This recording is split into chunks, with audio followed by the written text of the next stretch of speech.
Yes, Kenya. Tamu sana, yes. In Uhuru Kenyatta's government, Irungu Kangata is on record as having written a letter to former President Uhuru Kenyatta.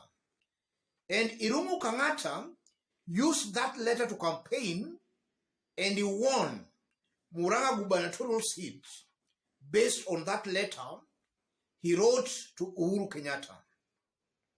In William Ruto's government, where a member of parliament has become the first leader from the mountain to write a letter to William Samoei Ruto.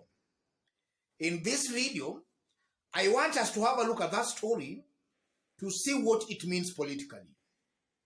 Before we do that, if you are watching us for the very first time, subscribe, give this video a like.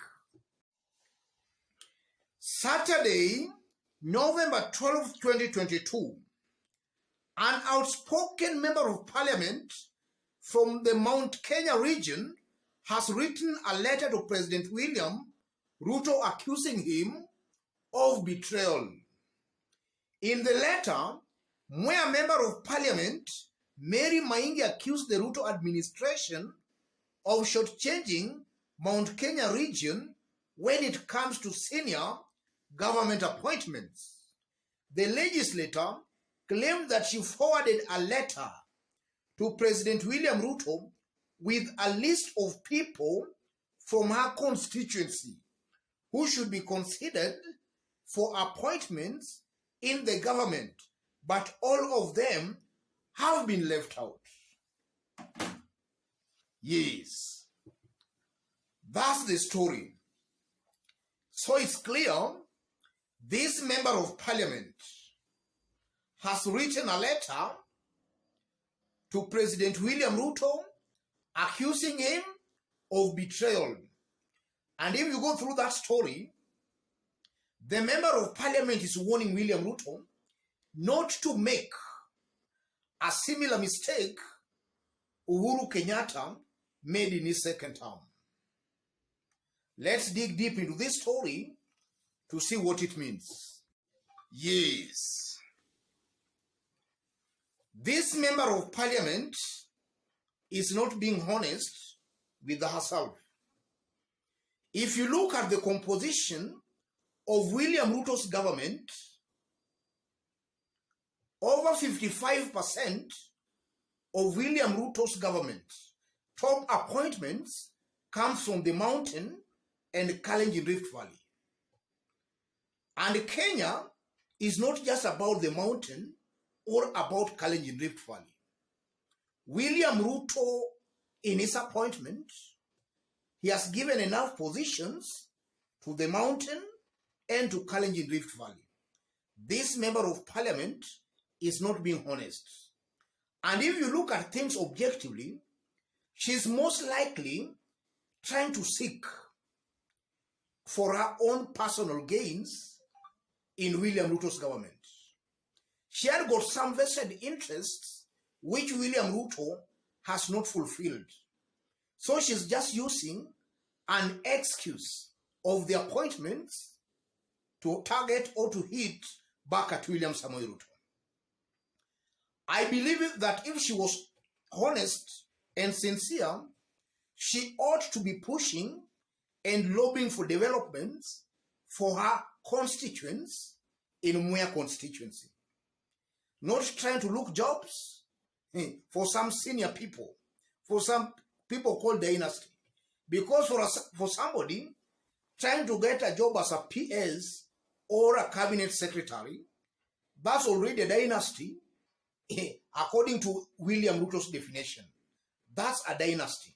What this member of parliament ought to be doing is to try and lobby for development for our constituents.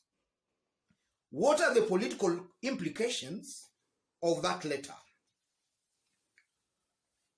Irungu Kangata's letter created a perception that Uhuru Kenyatta was unpopular on the mountain and that the mountain was going towards one direction Uhuru Kenyatta was going towards another direction.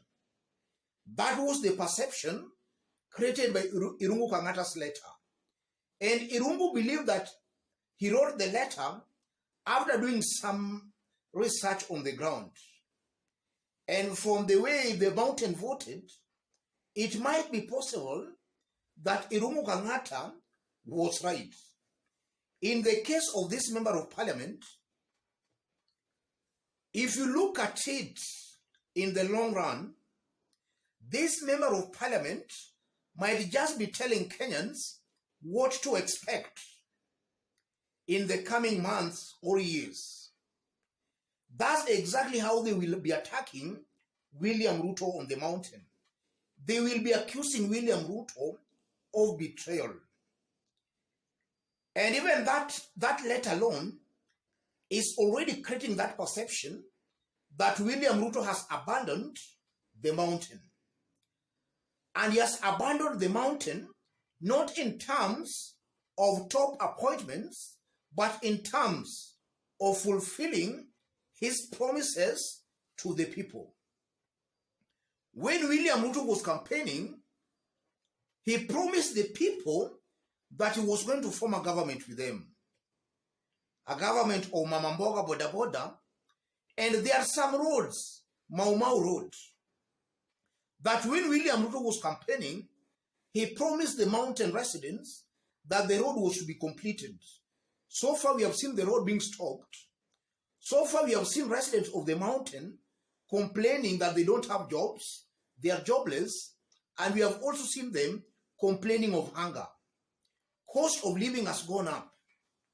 So in terms of fulfilling his promises to the residents of the mountain, William Ruto has clearly betrayed the people. That letter has the potential of creating that kind of a perception that Ruto has betrayed the mountain. The hustlers voted for him, but he has failed to deliver. And that can work very negatively against William Ruto on the mountain, especially as time goes by, and especially when William Ruto's government will also fail to deliver. All signs are very clear that as time goes by, William Ruto's government will not deliver. Life on the mountain and more so across the country will be more difficult in the coming months than they are right now. And the reason is simple. William Ruto has already stated that there is no money in the treasury. The size of the government has been increased.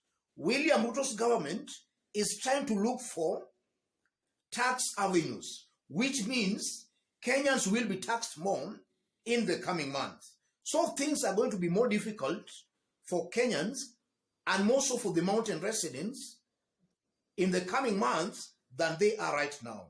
So that letter by this member of parliament will make more meaning as now life becomes more difficult for these mountain residents. And even before I conclude, that letter is an indication that already the mountain has started becoming very slippery. The mountain, there might be some simmering rebellion on the mountain against William Ruto. And that's why most likely that member of parliament has the audacity to write a letter to William Samoei Ruto. In the case of Irungu Kangata, he said he did some research upon which he wrote a letter. This member of parliament, most likely, she might have also done her research. And she has seen things might be getting thicker for William Ruto on the mountain. Let me stop it there, ladies and gentlemen. Just as I did indicate when we were starting, if you are watching us for the very first time, subscribe, give this video a like. And to our fans and subscribers here, I'm very much humbled, very grateful for the kind of support you are giving me here. God bless you, God bless Kenya. And to any other person who may want to support our channel, as always and as usual, I've pinned my number on the comment section. Contact me through the number or feel free, yes, to send any kind of a support to the number. Let's meet in our next analysis. Thank you.